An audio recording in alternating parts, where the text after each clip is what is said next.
शांति निकेतन सदन। आइए आज आपको ले चलते हैं शांति निकेतन सदन। शांति निकेतन सदन का नाम श्याम कुमार के पिताजी ने रखा था, ये सोचकर कि यहाँ पर हमेशा शांति कायम रहे। लेकिन यकीन मानिए, शांति निकेतन सदन का सिर्फ नाम ही शांति सदन है। यहाँ शांति की कोई गुंजाइश नहीं है। अरे क्या हुआ, यकीन नहीं हो रहा? आइए खुद ही देख लीजिए। अरे कितनी देर से चिल्ला रहे हैं हम, सुनाई नहीं दे रहा है क्या पिंकी तुमको? कान में क्या मूंग भर लियो? हम ना बेफिजूल की बातों पर ध्यान नहीं देते। आप बार बार बर्तन फेंके जा रही है, तो हम क्या बार बार आपको बर्तन उठा के देंगे? बर्तन नीचे नहीं फेंके हैं, भेजे हैं। ध्यान से देख लो, तुम्हारी थाली है। उस दिन लेने नहीं आई थी क्या? वो क्या था, पता नहीं क्या अजीब सा नाम था। अरे मोमोज कहती हैं उसे जिठानी जी। अरे काहे के मोमोज, मैदा था पूरा बस, उसमें पत्ता गोभी की सब्जी डाल दी थी तुमने। शुक्र करिए हम कुछ बना तो लेते हैं। आपके हाथ का खाना खाकर तो जेठ जी पता नहीं कैसे जिंदगी काटते हैं। ऐसे बात करता है क्या कोई अपनी जेठानी से? देख रही है ना माँ जी कैसे बात कर रही है ये हमसे। अरे हो गई आज की सुबह। सुबह लोग संगीत सुनते हैं, कोयल की मीठी आवाज सुनते हैं। हमें सुबह सुबह दो कबूतरों की गुटर गू सुनने को मिलती है। हाँ, आपको तो छोटी बहू से इतना प्यार जो है, आप क्यों उसे कुछ कहने लगी? हाँ तो मैं भी हूँ ही तारीफ के काबिल ना जिठानी जी, आपकी तरह नहीं कि बस दिन भर ऊपर बैठी रहूं। मैंने माँ जी और बाबूजी की कितनी सेवा की है तुम्हें क्या पता? अरे बताइए ना माँ जी, आप चुप क्या है? कल ही मैं आप दोनों के लिए जूस नहीं लाई थी क्या? बताइए इसे। हाँ हाँ लाई थी ना जूस मौसम्मी का, जो इतना खट्टा था कि हम दोनों के दांत गिरते गिरते बचे हैं। जिठानी जी का जूस। अरे तू क्या दांत निकाल कर हंस रही है? तेरे इन मैदे वाले मोमोज की वजह से तेरे ससुर जी का पेट खराब लगा पड़ा है। सुबह से बस बाथरूम की परिक्रमा किए जा रहे हैं। ये तो होना ही था। पता नहीं कैसी बहुएं मिली है, दोनों में से एक भी ढंग की होती ना तो मैं गंगा नहा लेती। पानी रख दूं क्या गरम? पानी का क्या करूंगी मैं? अभी तो आप कह रही थी ना गंगा नहाना है, ले आओ गंगा जल पानी में डालकर। अरे पानी ले आ और उसमें एक डुबकी तुम दोनों ही डाल लो। शांति निकेतन की सिर्फ सुबह ही इस तरह की नहीं होती थी, लेकिन उनका सारा दिन ही मच्छी मार्केट जैसा होता था, जहां कोई एक दूसरे की बात सुनने को तैयार ही नहीं होता था। अरे बाबूजी से मेरी बात सुननी कहाँ है, इसे बस अपनी ही चलानी होती है हमेशा। आप जैसे बड़ा मेरी बात को मानते हैं ना। तुम दोनों मेरी बात कब सुनोगे? हाँ, मैंने ये फैक्ट्री डाली थी तुम दोनों से भी पहले, तभी तुम दोनों जाकर इस पर काम कर पा रहे हो। हाँ तो मैंने इस फैक्ट्री को आगे भी तो बढ़ाया है, इतना नाम कमाया है। हाँ मैंने भी तो इसमें टेक्निकल मदद की है, आप दोनों से बेहतर किया है मैंने सब कुछ, क्योंकि आप दोनों को तो टेक्निकल चीजों की समझ ही नहीं थी। अरे 4 कंप्यूटर चलाना क्या आ गया इसे? अपने आप को बड़ा सेठ समझ रहा है, और तू खुद को छोटा सेठ समझ रहा है क्या? मत भूलो ये फैक्ट्री को मैंने अपनी मेहनत से लगाया है, इसका असली मालिक मैं ही हूँ, समझे तुम दोनों? इसलिए कोई भी फैसला तुम दोनों मुझसे पूछे बिना नहीं ले सकते। अरे पिताजी, मैं जो डील लाया हूँ इस फैक्ट्री के लिए वो बहुत फायदेमंद है, आप सुन लीजिए फिर फैसला कीजिए। अरे उस डील में इतना फायदा नहीं है जितना मेरी डील में है, इसलिए आप मेरी वाली पर नजर डालिए एक बार बाबूजी। अभी तो मेरा मन ही नहीं है कुछ भी सोचने का, तुम दोनों जाओ, सुबह आना। अरे ये क्या बात हुई सुबह आना? आपने उन्हें इतना परेशान जो कर दिया है अपनी बातों से, इसलिए ऐसा कह रहे हैं। हाँ, तुम तो अभी तक जैसे इन्हें भजन सुना रहे थे ना। डील तो मैं ही पक्की करूंगा, चाहे कुछ भी हो जाए। मैंने भी कोई कच्ची गोटियां नहीं खेली है, डील तो मैं ही ले जाऊंगा। फैसला मेरा ही चलेगा, चाहे कुछ भी हो जाए। आकाश और अनुज मुंह बनाकर चले जाते हैं। शांति निकेतन सदन में चाहे भाई हो या देवरानी जेठानी, आपस में उनकी कभी नहीं बनती थी। उनके बीच में हमेशा कोई ना कोई वजह को लेकर कलेश होता रहता, और इन सब में हमारी कविता भी कहाँ पीछे थी। अरे ये कैसी चाय बनाई है आपने पिंकी भाभी? चाय कम पानी ज्यादा लग रहा है। हाँ तो ऐसी चाय सेहत के लिए अच्छी होती है, पी लो चुपचाप। अरे ये कोई बात है कि सेहत के लिए अच्छी होती है? क्या मतलब है इसका? इसका मतलब बेवजह शिकायत मत करो, चुपचाप पी लो चाय। मुझे नहीं पीनी ऐसी चाय। हाँ तो एक काम कीजिए, खुद ही जाकर बना लीजिए अपने लिए। माँ, माँ देखो ना पिंकी भाभी मुझसे कैसे बात कर रही है। कह रही है तुम्हारी माँ ने तुम्हें चाय बनाना भी नहीं सिखाया। अरे क्यों रे पिंकी, ऐसा क्यों कह रही है? जैसे तेरी माँ ने तुझे बहुत कुछ सिखाया है। अरे मैंने ऐसा कब कहा, मैंने तो बस कहा कि खुद बना लीजिए चाय। ये झूठ बोल रही है। माँ देखो अब ये क्या कह रही है कि तुम्हारी माँ ने तुम्हें झूठ बोलना सिखाया है। अरे मैंने कब। हाँ, जैसे ये तो बड़ा सच कहती है। उस दिन मैंने पूछा, तूने खोया काजू की सब्जी बनाई है, इसमें काजू तो दिखाई नहीं दे रहे। तो कहती है, माँ जी काजू तो खो गए ना, इसीलिए तो सब्जी का नाम खोया काजू है। अरे माँ जी ये तो ऐसी ही है। आ गई ऊपर से महारानी। अरे जब से तुझे ऊपर का हिस्सा दिया है, नीचे कभी उतरती भी है कि नहीं? ऐसा नहीं कि छोटी ननद के बारे में भी कुछ सोच ले। अरे माँ जी मैं सिर्फ खाना ऊपर बनाती हूँ, वो भी तो आपको भेजती हूँ ना मैं। अब रहने दीजिए, कल इन्होंने दाल भेजी थी। दाल कहाँ थी वो तो दिखी नहीं, लेकिन हाँ कंकर बराबर दिख रहे थे। पता नहीं किस मुहूर्त में दोनों बेटों की शादी की थी मैंने। दोनों की दोनों नमूने बहुएं मिली है मुझे। सच कहा माँ, मुझे तो किसी में भी कोई खास आशा नहीं है। ना दोनों को अच्छा खाना बनाना आता है, ना ही किसी काम में होशियार है। जी हाँ, हमारा भी ना आपके बारे में कुछ ऐसा ही ख्याल है ननद जी। अरे एक काम में तो ये हमसे बहुत अच्छी है। अच्छा, कौन से काम में? सोए सोए पलंग तोड़ने में। ऐसी भाभियां हो ना तो दुश्मन की किसी जरूरत है। तो हमें भी दुश्मन की कमी कहाँ महसूस होने देती हो तुम कविता। हे भगवान, इस घर का कुछ नहीं हो सकता। शांति निकेतन का हर सदस्य एक दूसरे से हर बात में झगड़ता और उलझता रहता था।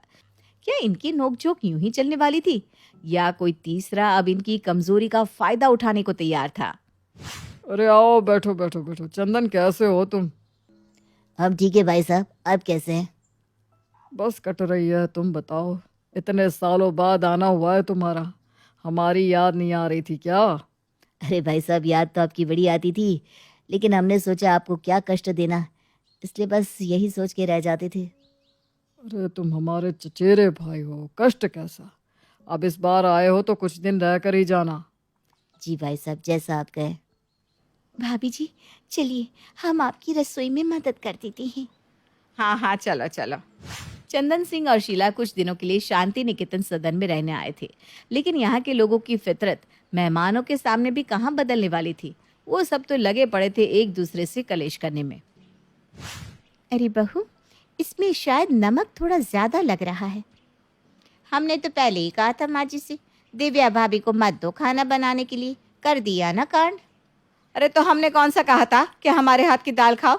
तुम खुद ही बना लेती, ऐसा था तो। एक काम दिया था तुम दोनों को, वो भी तुम दोनों से ठीक से नहीं होता। हमने तो सब अच्छा ही बनाया है, देख लीजिए। ये भाभी ही गड़बड़ करती रहती है हमेशा। अरे हम कभी गड़बड़ नहीं करते, समझे? ये तो तुम्हारा मुंह ही खराब है, इसलिए नमक ज्यादा लग रहा है आप सबको। वाह वाह, बताइए अब सबका मुंह ही खराब होगा क्या?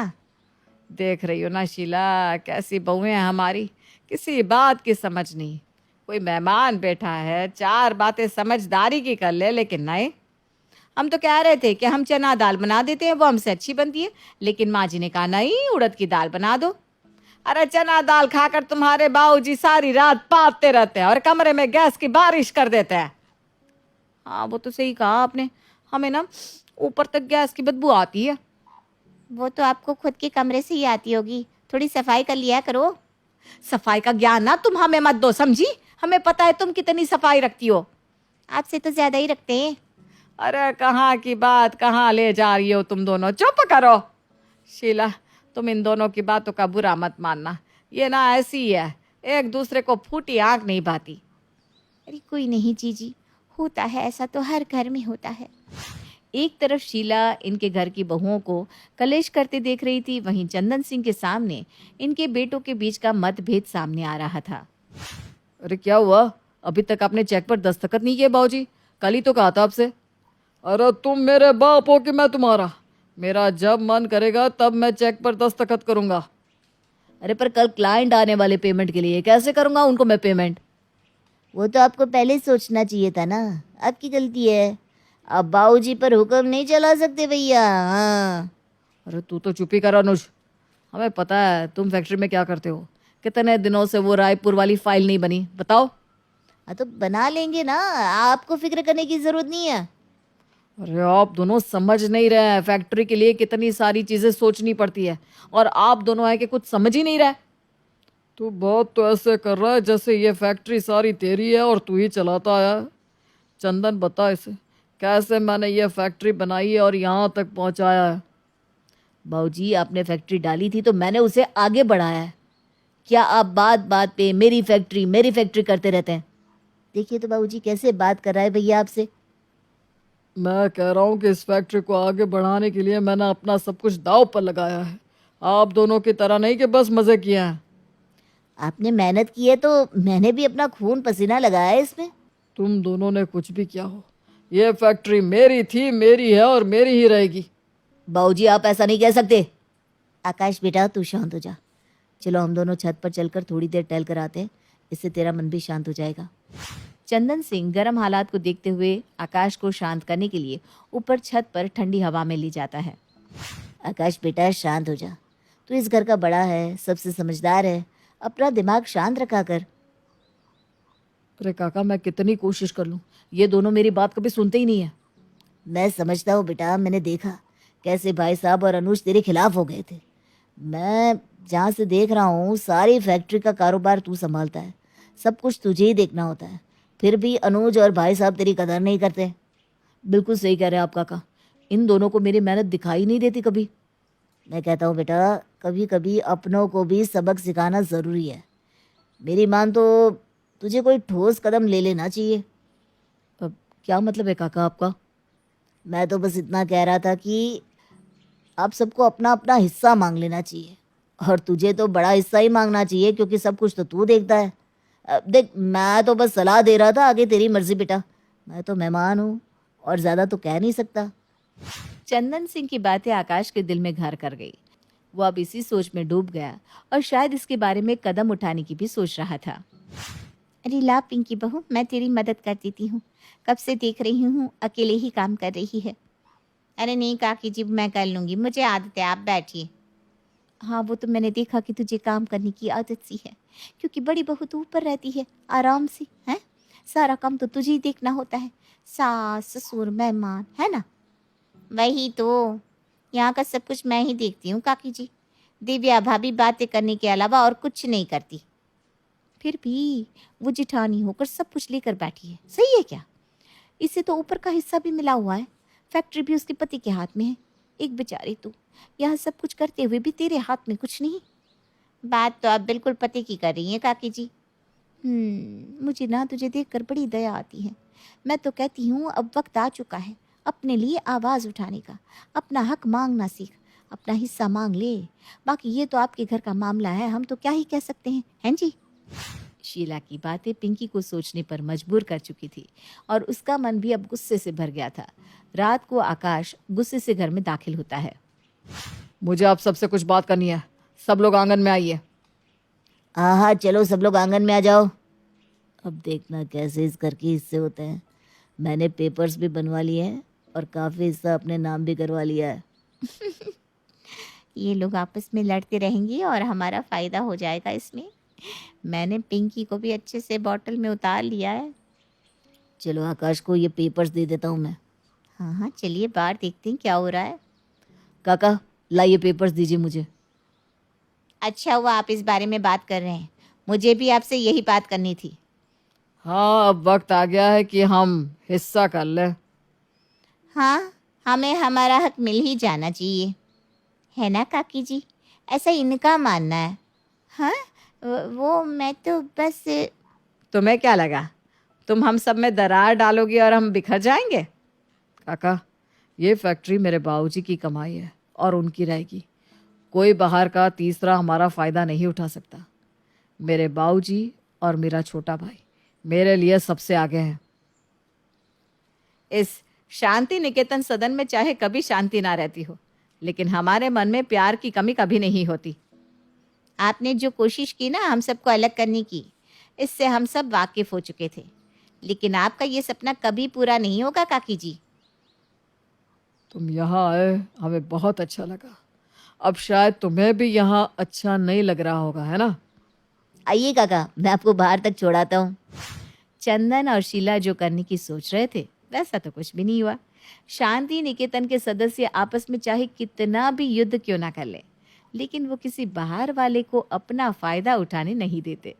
यही तो होता है असली परिवार, जहाँ नोक झोंक ही आपके प्यार जताने का तरीका होता है।